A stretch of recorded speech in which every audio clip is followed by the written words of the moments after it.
guys, ayan, meron akong dalawang bisita dito sa kotse. Ay,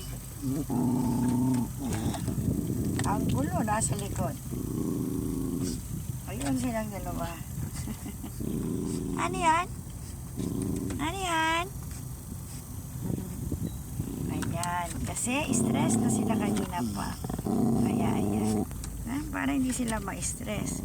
Pinakawala po sa cage nila, ayan. Sila yung aking carry ngayon. Kaya lang sobrang kulit. Ayan. Ayan sila dalawa. Pabalit-palit, palipat-lipat doon. Papasok-pasok sa kulungan. Ayan. Pati pampers tinanggal. Pabira. Yun yung pampers nila.